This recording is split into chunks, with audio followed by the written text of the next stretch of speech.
அனைவருக்கும் வணக்கம். யுஜிசியினுடைய புதிய விதி இது இப்போ மிகப்பெரிய அளவில் ஒரு பெரிய கொந்தளிப்பை நாடு முழுக்க ஏற்படுத்திருக்கு. குறிப்பாக வட மாநிலங்களில் பார்ப்பனர்கள், தாக்கூர் என்ற உயர் சாதிகள் பொதுப்பிரிவை சேர்ந்தவர்கள் இந்த யுஜிசியினுடைய புதிய விதியை அமுல்படுத்தக்கூடாது என 2-3 நாள் தான் போராட்டம் பண்ணானுங்க. அவனும் போராட்டம் பண்ணோடனே உச்ச நீதிமன்றம் என்ன பண்ணிடுச்சு அப்படின்னா, சூரியகாந்த் தலைமையிலான இந்த அமர்வு புதிய விதிக்கு தடை அப்படின்னு போட்டானுங்க.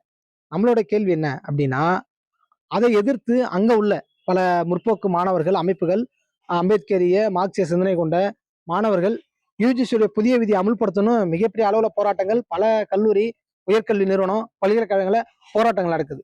ஆனா இதுல நம்மளோட கேள்வி என்னன்னா, இங்க இதை எளிமையா புரிஞ்சுக்கணும் அப்படின்னா, எஸ்சி சட்டத்தை எப்படி தமிழ்நாட்டுல நீங்க பாமக இல்ல இங்க இருக்கிற தேவசாதிகள் எப்படி கூடாது, அதை நீங்க ரத்து செய்யணும் அப்படின்னு சொல்லி போராடுறாங்களே, அதே போலதான் புதிய விதி என்ன சொல்லுதுன்னா, உயர்கல்வி நிறுவனம்ல சாதி, மதம், இனம், பாலின அடிப்படையில பாகுபாடு கூடாது, டிஸ்கிரிமினேஷன் கூடாது, அதற்கு ஒரு ஈக்விட்டி கமிட்டி அமைக்கணும் அப்படின்னு சொல்லி அவங்க கொண்டு வராங்க.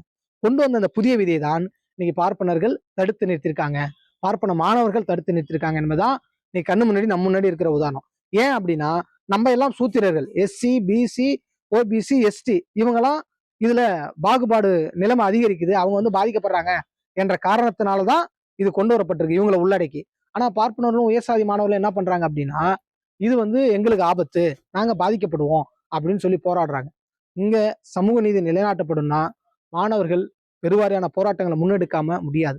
இங்க சூத்திரர்களுக்கும் பார்ப்பனர்களுக்குமான போர்.